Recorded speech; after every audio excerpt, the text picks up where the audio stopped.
Uns 3 meses atrás, eu fiz um vídeo que repercutiu muito aqui no meu canal. É um vídeo que eu falo sobre coisas que a internet te fez pensar que são normais, mas que na realidade não são. Eu adorei a repercussão dele, vocês gostaram muito, eu acho que hoje ele tá com mais de 80 mil visualizações, o que pra mim é muito. Então esse vídeo aqui é uma parte 2, só que o contrário. A gente vai falar sobre coisas que são normais, mas a internet te fez pensar que não são. Bora que bora! Oi, turma! Pra você que não me conhece, eu me chamo Ana Mello e aqui no meu canal a gente fala sobre comportamento na era da internet. Identidade, criatividade, algoritmo e sobre tudo aquilo que impacta a vida não só de quem cria conteúdo, mas também de quem está simplesmente online. E pra quem quer aprender a criar vídeos curtos mais interessantes, eu tenho meu mini curso chamado Keep Watching. O link tá aqui na descrição e no comentário fixado. Bom, sem mais delongas, né? Vamos pra primeira coisa que eu anotei aqui. Eu acho que muita gente vai se identificar com esse, que é o quê? É normal você sair da casa dos seus pais e demorar anos pra mobiliar o seu apartamento ou onde você estiver morando. Quem dirá até decorar. A gente é bombardeado por conteúdos na internet sobre pessoas que estão saindo da casa dos pais e estão começando uma vida sozinhos. E parece que de uma hora para outra, esse apartamento que um mês atrás estava completamente vazio, agora ele está cheio de móveis, decoração, pintura, quadros, sendo que o normal, gente, na realidade, pelo menos da maioria, é você sair da casa dos seus pais, ir para algum lugarzinho e começar a comprar as coisas aos poucos. E não só isso, mas até mesmo, sei lá, ganhar de alguém da família alguma coisa que foi usada, que tava usada. Claro, existem pessoas privilegiadas, eu fui uma pessoa muito privilegiada, onde eu consegui várias das coisas pra eu sobreviver no meu apartamento, através dos meus pais, da minha mãe, mas não é normal em um mês você já ter uma casa toda bem decoradinha do seu jeitinho. É muito difícil isso, gente. Eu posso dizer até por mim mesma. Depois que eu e a Renan, a gente começou a morar juntos, por 2 anos a gente morou num apartamento que não tinha absolutamente nenhuma personalidade, mas ele tinha os móveis que a gente precisava pra sobreviver. Tinha geladeira, tinha micro-ondas, tinha sofá, tinha televisão, tinha cama. Aí juntou as coisas dele com as minhas coisas, o apartamento era um Frankenstein. Não tinha nada a ver uma coisa com a outra. E era um apartamento que não tinha decoração nenhuma. Ele era apenas um apartamento funcional. E depois que a gente se mudou aqui pra Brasília, que em maio fez 1 ano, a gente teve que comprar todos os eletrodomésticos de novo, do zero, porque a gente não pôde trazer os nossos eletros de Curitiba, porque aqui é 220 aqui em Brasília, e lá em Curitiba nossos eletros eram 110. Então, imagina o caos. Eu tô começando a decorar meu apartamento agora, tanto que eu já falei em vários vídeos aqui pra vocês que meu algoritmo só tem decoração, decoração, decoração. Eu decorei aqui esse estúdio, né, o meu escritório, porque eu uso como cenário das minhas gravações, faz parte do meu trabalho e tal, mas não é normal você se mudar e você pensar antes na decoração, antes de ter um apartamento funcional. Tô dizendo pra você não fazer isso? Não, tô dizendo que é super legal a gente ter o nosso cantinho que é a nossa cara, delicinha, a melhor coisa do mundo, mas é normal você conseguir chegar a esse ponto de ter uma casa com a decoração que é a sua cara depois de anos, depois de ter comprado tudo aquilo que você precisa pra sua sobrevivência. Então não caia nessa internet que mostra um apartamento mobiliado em menos de um mês, ou às vezes pode até ser mais espaçado, mas mesmo assim, às vezes é num curto prazo muito absurdo. Quem não tem a ajuda dos pais, começa aos pouquinhos, tá? Não se endivide pra decorar o seu apartamento, porque não é normal se endividar pra decorar um apartamento. Caracas, meu. Relaxa! Segunda coisa, é normal você estar no emprego que você não gosta, e se você gosta, é normal ter momentos que você não gosta. Eu vou pegar a minha culpa aqui, porque eu tenho certeza que eu sou uma dessas pessoas que fala o tempo todo o quanto que eu gosto do meu trabalho. E eu realmente gosto do meu trabalho. Eu amo ser youtuber, eu amo ser criadora de conteúdo. É um trabalho super legal. E eu vivo jogando isso na internet várias e várias vezes durante toda a minha jornada. Mas isso não significa que não existam momentos, gente, que eu tenho vontade de...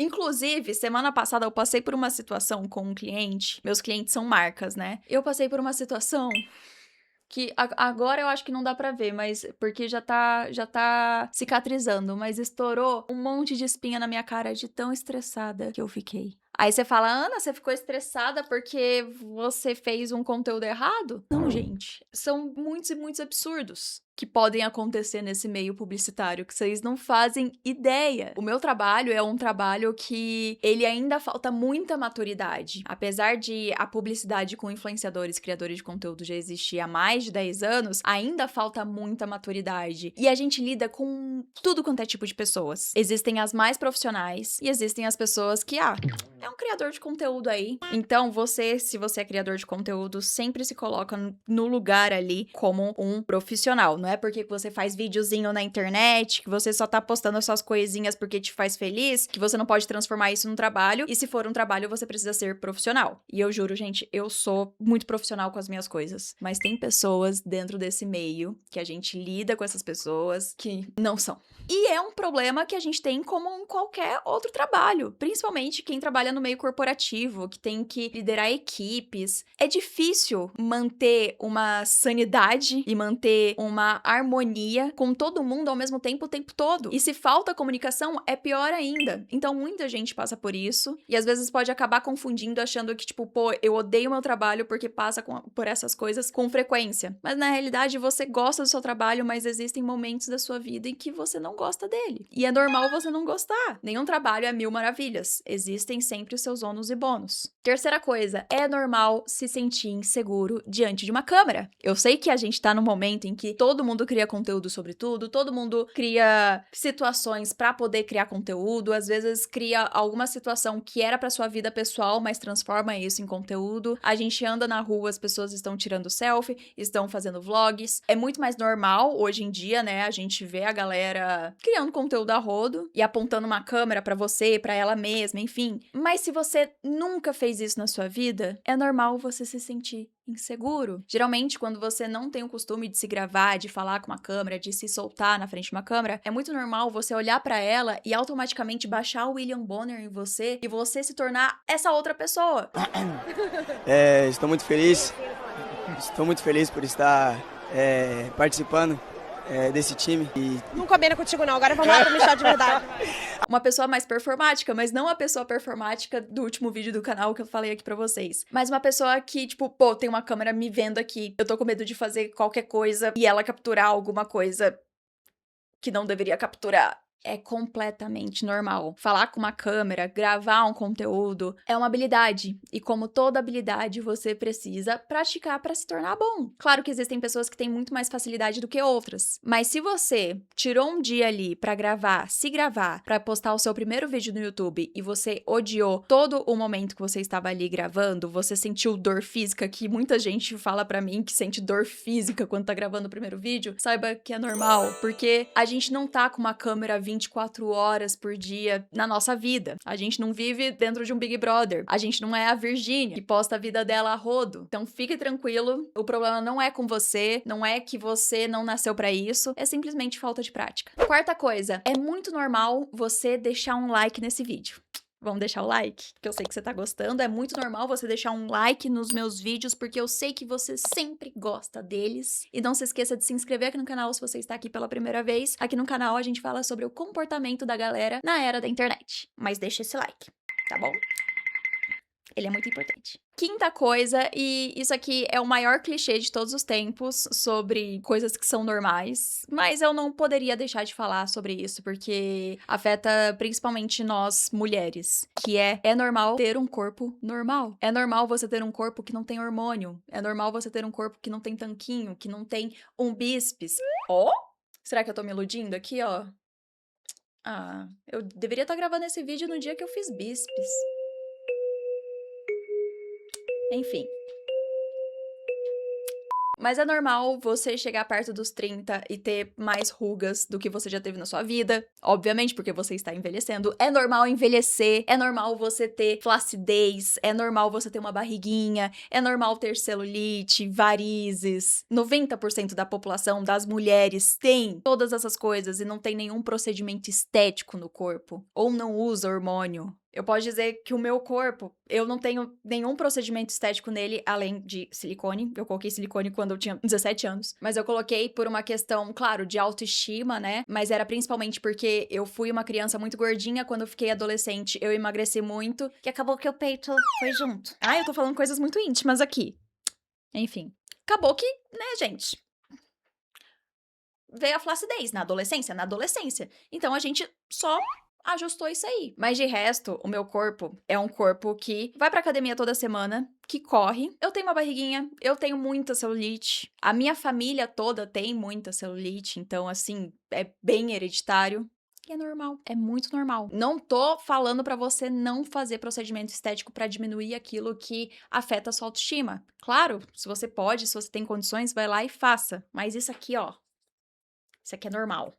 Algumas manchinhas no rosto, normal. Você pode se preocupar com a sua estética, mas antes da sua estética, é sempre importante você se preocupar mais com a sua saúde. Uma coisa que facilita muito minha vida é eu faço academia. Claro, a gente sempre visa a estética da coisa, só que se eu deixo de fazer academia, eu sinto que eu fico muito mais ofegante, eu fico com muito mais preguiça, e se eu faço regularmente, eu me sinto muito mais produtiva. Então, pra minha cabeça é maravilhoso, pra minha rotina é maravilhoso. Essas coisas se sobressaem do que a parte estética. E essa é a parte legal disso tudo, sabe? A gente vê, tipo, não vou ficar com essa expectativa de ficar mudando o meu corpo. Mas é isso, é normal ter um corpo normal. Um corpo sem hormônio, sem procedimento estético, sem cirurgia plástica. Quando você vê aquelas blogueiras com aquela barriga de tanquinho, muitas influenciadoras, inclusive eu tava assistindo até um podcast hoje da Luísa Corsi com a irmã dela, em que elas estavam falando sobre autoestima, e nesse podcast elas estavam falando que as influenciadoras, todas elas, tá, não vou afirmar todas elas, mas uma grande maioria ali realmente usa hormônio pra ter aquele corpo que não necessariamente é aquele corpo sarado, mas aquele corpo que é fininho,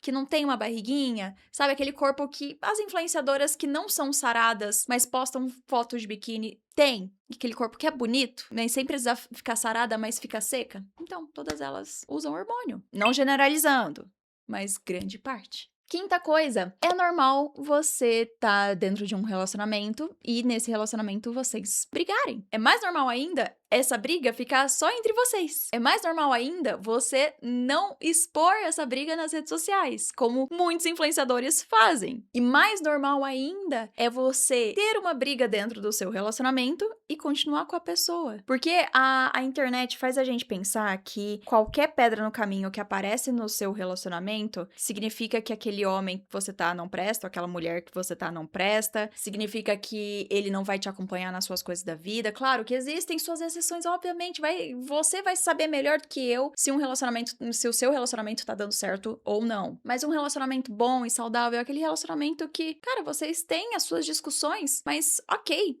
isso passa. 20 minutos depois, vocês estão dando risada de um cachorrinho bonitinho que vocês viram no Reels. Não é porque você acabou de começar um relacionamento, que você está passando pela sua primeira situação de discussão com seu namorado, que isso daí já é motivo suficiente pra você terminar. Porque a internet colocou na sua cabeça de que essa pessoa te odeia. Eu, por exemplo, gente, antes de eu ficar noiva,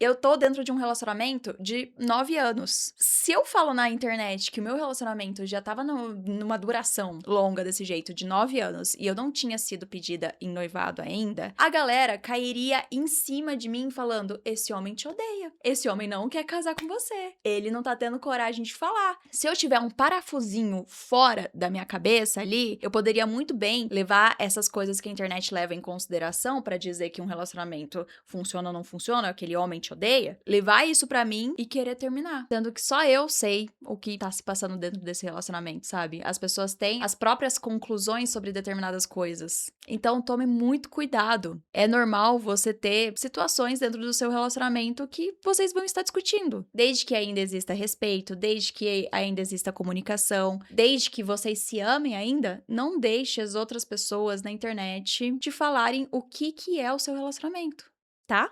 Cara, e esse vídeo é tão legal porque dá pra gente falar sobre tantas coisas aqui. A gente pode fazer um desse só sobre coisas da internet, sobre redes sociais, sobre número de seguidores, sobre engajamento, sobre tudo isso. Se você quiser esse tipo de vídeo, deixa aqui nos comentários. Se você tem algum relato, alguma opinião sobre as coisas que eu falei aqui, eu quero muito saber, deixa aqui nos comentários. Se você não assistiu a parte 1 desse vídeo, é esse vídeo aqui com essa capa. Vai lá assistir ou clique aqui no cardzinho pra você já assistir. E não se esqueça de deixar um coraçãozinho nos comentários pra eu saber que você ficou nesse vídeo até agora, beleza? Isso aqui é muito importante pra mim. Gente, um grande beijo pra vocês e a gente se vê no próximo vídeo. Tchau! Agora que eu percebi que eu fiquei mais aqui na lateral, né? E aí? Tudo bem, né? Vocês não vão ligar.